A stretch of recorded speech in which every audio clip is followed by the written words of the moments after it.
عید کا پہلا دن گزر چکا تھا، لیکن خوشیوں کا سلسلہ ابھی ختم نہیں ہوا تھا۔ عید کا دوسرا دن بھی اتنا ہی خوبصورت اور خوشیوں بھرا ہوتا ہے۔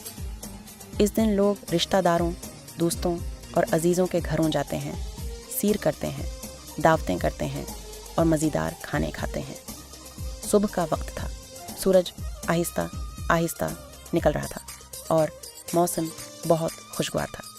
علی، اس کا بھائی احمد، ان کی بہن زینب اور ان کے امی ابو سب ناشتے کی میز پر بیٹھے تھے۔ امی نے ناشتہ میں پراٹھے، انڈا، چائے اور بچی ہوئی میٹھی سویاں گرم کر کے رکھی تھیں۔ علی نے خوشی سے کہا، آمی، آج ہم کہاں جائیں گے؟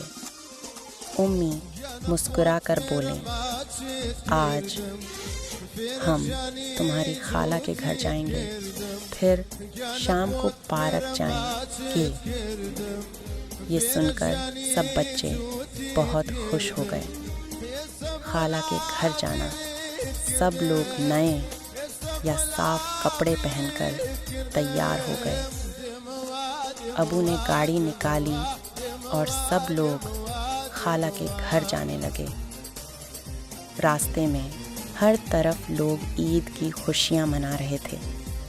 بچے نئے کپڑوں میں گھوم رہے تھے۔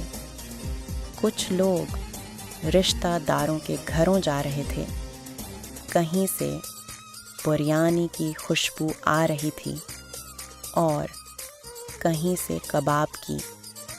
جب وہ خالہ کے گھر پہنچے تو خالہ نے دروازہ کھول کر سب کو گلے لگایا اور کہا، عید مبارک۔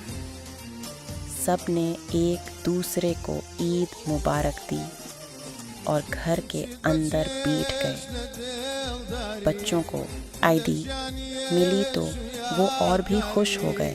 عید کے کھانے، خالہ نے کھانے کی میز پر بہت ساری چیزیں رکھی تھیں۔ بریانی، قورمہ کباب، چکن روسٹ، سلاد، رائتا سویاں، کھیر، کولڈ ڈرنک۔ بچوں نے خوب مزے سے کھانا کھایا۔ علی نے کہا، خالہ، بریانی بہت مزے کی ہے۔ خالہ ہنس کر بولیں، اور کھاؤ بیٹا، آج عید ہے۔ سب لوگ ہنسی مذاق کرتے رہے، باتیں کرتے رہے، چائے پیتے رہے اور بہت خوشی کا ماحول تھا۔ دوستوں سے ملنا، دوپہر کے بعد علی اور احمد اپنے دوستوں سے ملنے چلے گئے۔ محلے میں ان کے دوست پہلے سے موجود تھے۔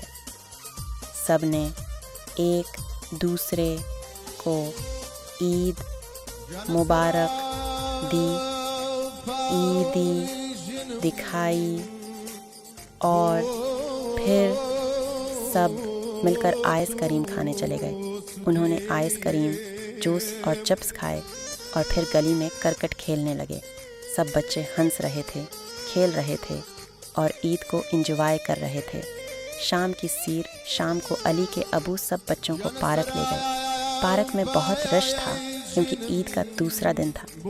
بچے جھولوں پر جھول رہے تھے۔ کچھ لوگ فیملی کے ساتھ بیٹھے تھے، کچھ لوگ تصویریں بنا رہے تھے۔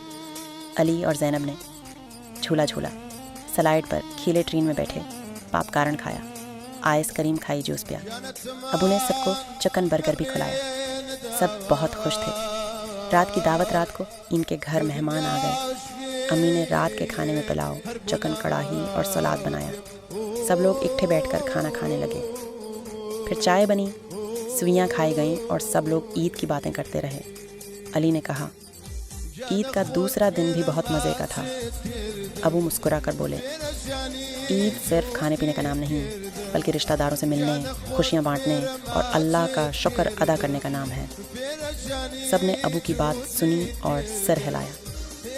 کہانی کا سبق، عید کا دوسرا دن ہمیں یہ سکھاتا ہے کہ رشتہ داروں سے ملنا چاہیے، دوستوں کے ساتھ خوشیاں بانٹنی چاہیے، غریبوں کی مدد کرنی چاہیے، اللہ کا شکر ادا کرنا چاہیے، خاندان کے ساتھ وقت گزارنا چاہیے۔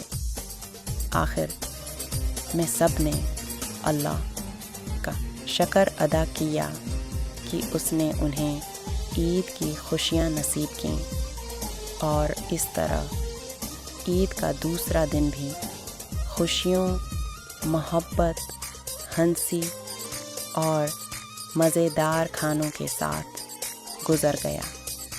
اختتام۔